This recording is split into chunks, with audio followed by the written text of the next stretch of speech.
Hi everyone, it's Brittany. I wanted to show you a real quick easy updo for you to do this weekend when you go out. So this is my model Daisy. Let me unhook her here quick for you.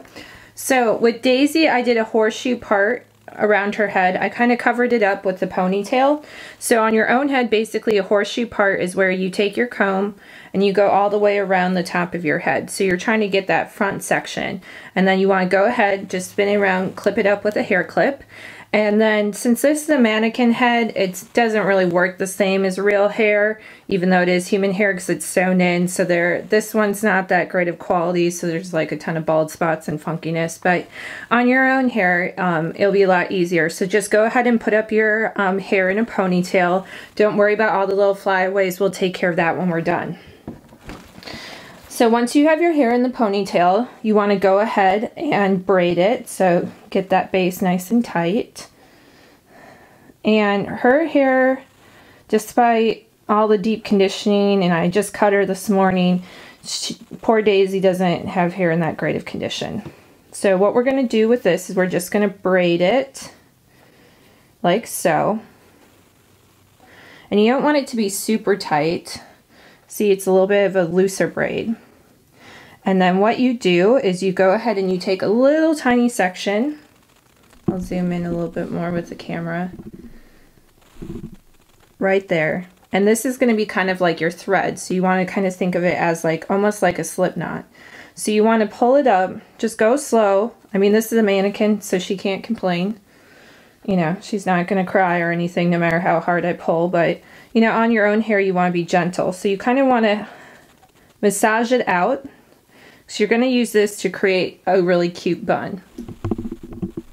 Move the camera a little bit up. So we'll just kind of keep pushing this up. And then this is kind of like the same thing as pancaking, where you spread the braid out. And then you just go ahead and wrap that little tail section around and underneath. Take 2 of your bobby pins.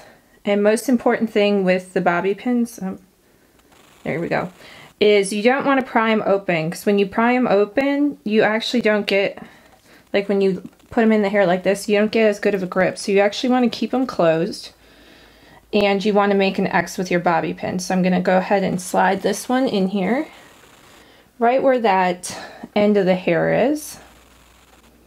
So this one went in like that, and then I'm going to take another bobby pin, or sometimes hairdressers call these grips, it kind of just depends. I just say bobby pins.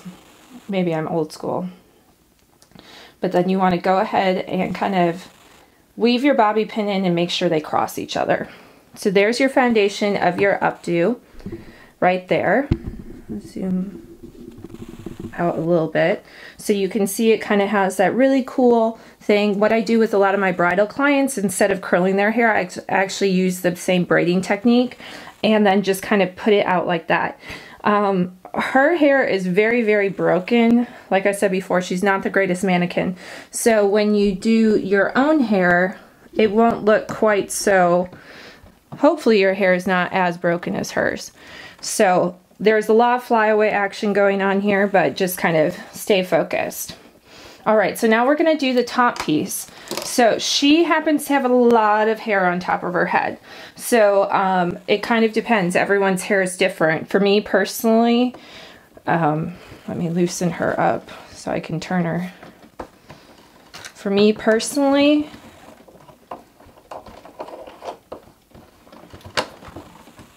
my hair is really thin through here on the sides.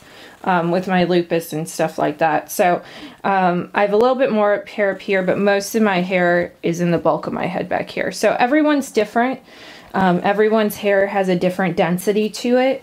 And density basically is just hairs per scalp, so, or hairs per inch or whatnot. So you can have your physical strand of hair can be very fine, but you can have a lot of hair.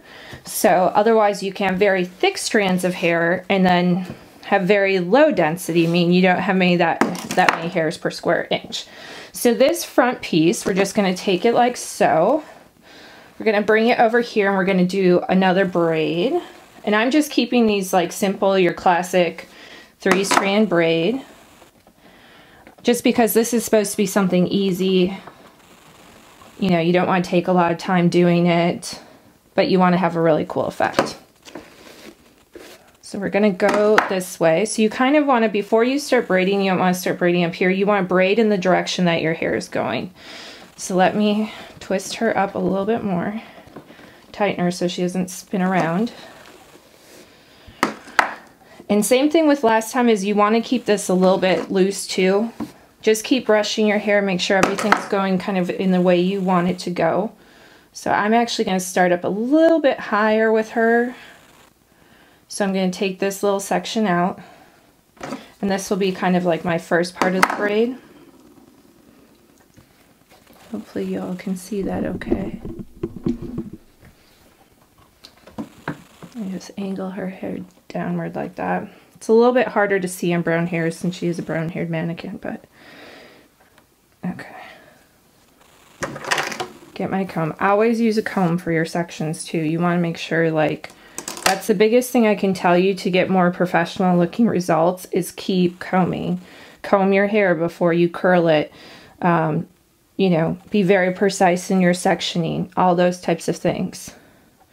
So as you can see, she's got a couple bald spots in here, so we're just going to kind of pat those out.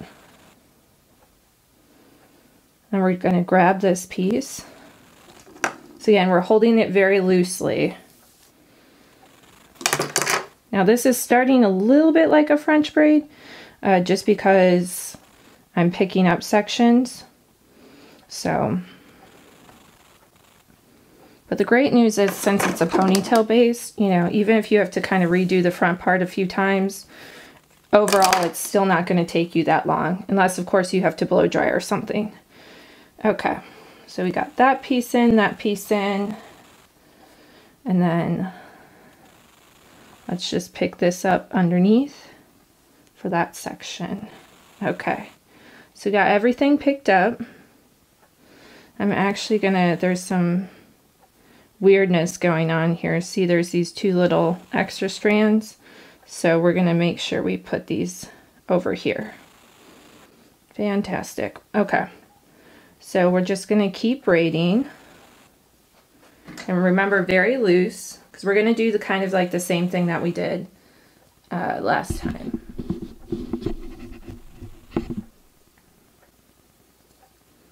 So there's her braid.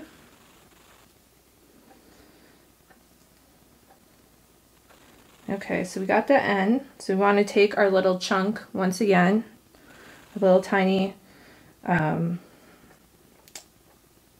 know, I would say, well, you know, something that size.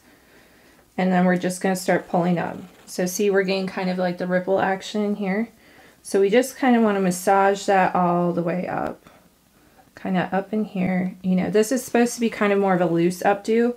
A lot of the styles now are very much more looser. They're not kind of like very severe. So feel free to make it kind of loose, kind of bohemian. You know, this isn't prom hair, or old school prom hair, I would say.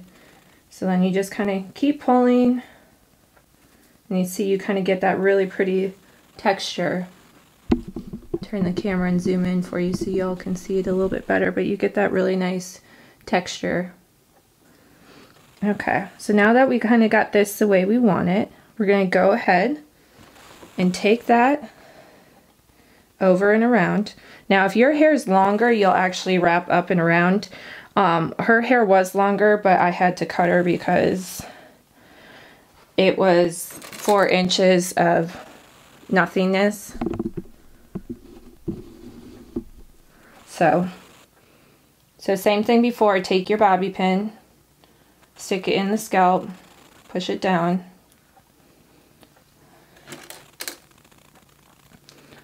And then, you know, kind of hide this other piece of hair right in here. Just like so. And then for her, we're going to take some, oops, excuse me, the L-net. This is what L'Oreal L-net, which is what they pretty much use on all the fashion shows. I like Shaper a lot too, which is this Shaper Plus. But I've been using Elnet lately because it's easier for me to get and it's a lot less expensive. So we're gonna go ahead and put that up. I do have to say I'm not in love with the fragrance. It does have kind of like a, I would say like 80s almost fragrance to it, but you know, it's one of those things like when I worked for Procter & Gamble, we reformulated Shaper, and the stylist hated it. So it's like one of those things, like especially with Hairspray, they passed regulations in California and in Indiana a few years back, and now because most of the hairspray manufacturers are in California, and at least at that time the most beauty products were sold in California, that everything had to comply with California state law. So all the hairsprays got a lot more watery. And so, see, she's got that funny spot right there. Poor Daisy. We're just going to spray that and kind of, hopefully it'll hold. So, and with this, when you kind of,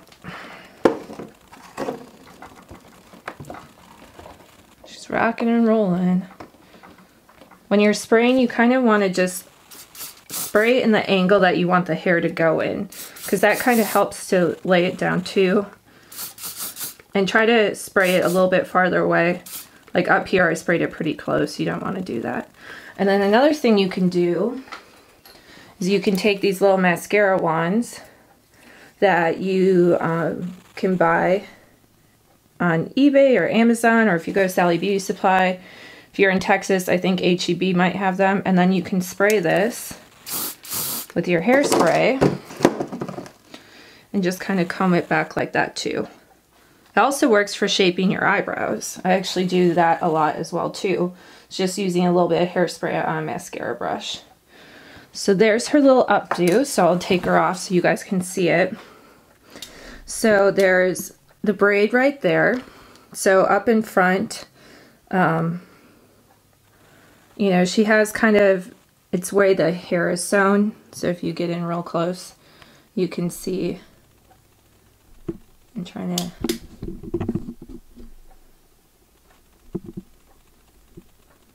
So it's the way the hair is sewn right in there. So unfortunately we can't really do much about it.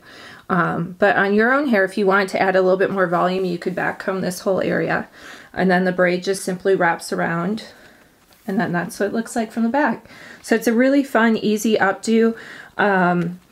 And you can put it on either side. If you have your better side, or if you're like Mariah Carey and you only like to like show one side of your face, you can definitely switch it back and forth, whatever works for you. But this is a great hairstyle. It's also great for spring break when you're going to the pool, because you want your hair up and out of your face, but you also still want to look good. So this is easy, 2 easy braids, few bobby pins, and that's it. No major, you know, and some hairspray, no major equipment required, you know, to sit and heat up your iron or anything else like that. And if you don't have naturally straight hair, your hair has a little bit more texture to it like mine does, you can definitely, don't worry about flat ironing it, just use that texture. You could even spray some sea salt spray in here too, and it would look great. And if you are going out for the evening and you wanted to make it a little bit more exciting, you can also get this silver glitter spray. I like these kind, not like your average Halloween ones, because they are a lot finer. And you can just kind of take this and kind of, personally I like gold on my hair a little bit better, but you can just kind of spray a little bit in there. And as you can see, it's not like super shimmery. Let's see if the camera will pick it up. It might not be able to even pick it up, but it just kind of catches the light a little bit. And I usually do that outside, so that way you don't get silver hairspray all over everything. But anyways, I hope you like this updo, and I'll be bringing more to you. Have a great weekend, and post pictures of this on Instagram and just tag me, Bryttannee or BBeauty5 in them, so I can see how you did yours. Thanks so much for watching. Bye-bye.